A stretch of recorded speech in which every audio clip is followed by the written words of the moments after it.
My name is Sholada Sehao and my metric number is 306467. National income gives an important measure of a country's economic performance, which is reflected in the total value of goods and services produced within its borders. National income provides an overview of the economic growth and standard of living and also shows the nation's overall prosperity. Usually, national income can be calculated from gross domestic product. This project mainly focuses on the national income, especially from 2018 and to 2022. Gross domestic product, which is GDP, means monetary measure of the market value of all the final goods and services produced and rendered in a specific time period by country. Purpose of this research include to identify the flow of total national income from 2018 until 2022 and analyze the total government expenses by using national income from 2018 and to 2022. Hello and welcome. I'm Ravina Sri Varadaraju and my metric number is 305094. Today, I will be presenting on the flow of total income in Malaysia from the year of 2018 to 2022. From the table 1.1 and the graph 1.1, we can observe that the trends in Malaysia's national income over this 5-year period. Okay, let's see. In 2018, the total national income was 233.3 billion. While in 2019, the total income reached to 264.4 billion. This data shows us the increasement of national income in the first 2 years. In 2020, the national income dropped significantly to 225.1 billion. Same goes to the year of 2021. This is because the downward trend continued slightly into 2021, which is recorded 221.9 billion. But here's the good news. In 2022, Malaysia's national income reached to 285.2 billion. So, this growth shows that the recovery and positive progress of Malaysia's economy. By this data and graph, we can figure out that the highest national income was recorded in 2022 with a total of 285.2 billion, while the lowest total income was in 2021 with a total of 221.9 billion.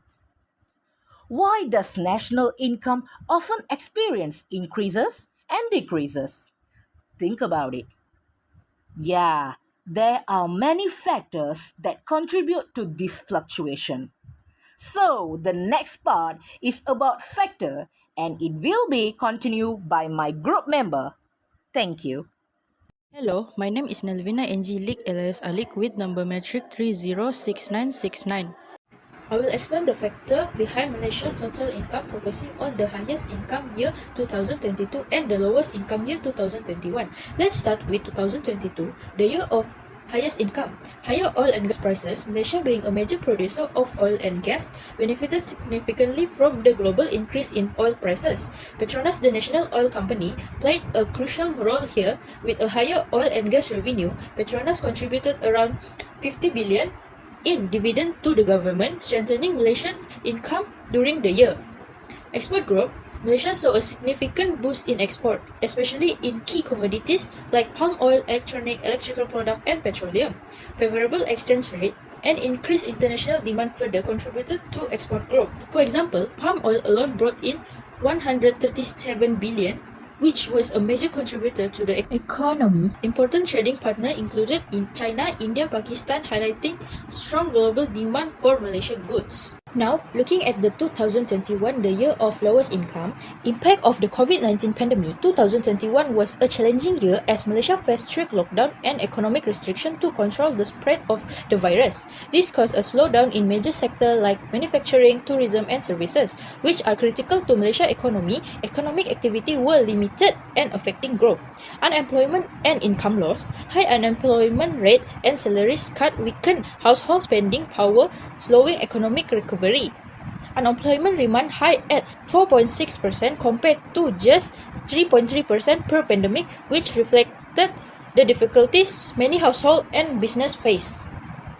In conclusion, while 2021 was marked by economic struggle due to the pandemic, 2022 shows strong recovery driven by rising oil prices and export growth. Malaysia's ability to capitalize on global demand and commodities prices play a key role in improving its income. Thank you. Saya Jessica Ainewi, nombor metrik 306499. Let's move to objective 2, analyze the total government expenses. So this is the table of government expenses of Malaysia from 2018 to 2022. So in this table, I've included the year, the operating expenses in billion, and development expenses in billion too. So for total expenses, it is the sum of operating expense and development expense. So let's move to the next slide. Alright, so this one, it shows the graph of the government expense. So where the total expenses change by shift in operating and development expenses.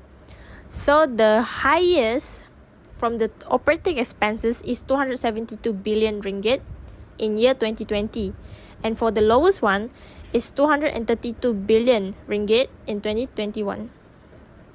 So meanwhile, the development expenses, it increased significantly by reaching their highest value for 75 billion ringgit in 2022, and the lowest one is 46 billion ringgit in 2018. So consequently, the total expenses rose from 280.25 billion in 2018 to 308 billion ringgit in 2022. So it shows that it increased in development spending. Next, my name is Nur Sasabila binti Azmi and my metric number is 292341.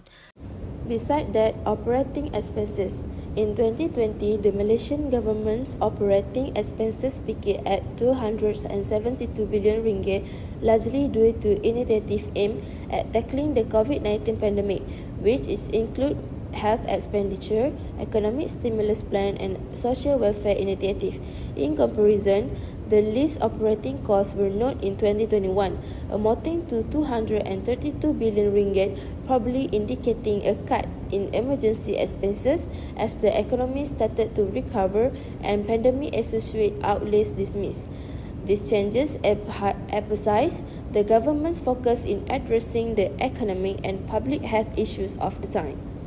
For development expenses, in 2022, the Malaysian government's development expenditure hit a record 75 billion ringgit, primarily because of heightened investment in infrastructure initiative, effort for economic recovery and long-term development strategies following the COVID-19 pandemic.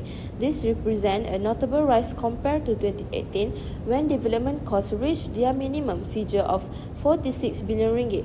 The reduced expenditure in 2018 were probably due to a more cautious budget, emphasizing the balancing of fiscal policies and controlling government debt, unlike the expensive strategies observed in 2022. And lastly, for total government expenses. In 2020, the total expenditure of the Malaysian government peaked at 325 billion ringgit. The increase in expenditure was mainly caused by urgent action to address the COVID-19 pandemic, like expensive stimulus package, healthcare costs, and social welfare assistance for people and business impacted by the crisis. Conversely, 2018 saw the smaller overall expenses, totaling 280 billion ringgit and 25 cents. This era was more stable, featuring a relatively managed budget aimed at routine operational and development costs prior to the economic pressure caused by the pandemic in 2020.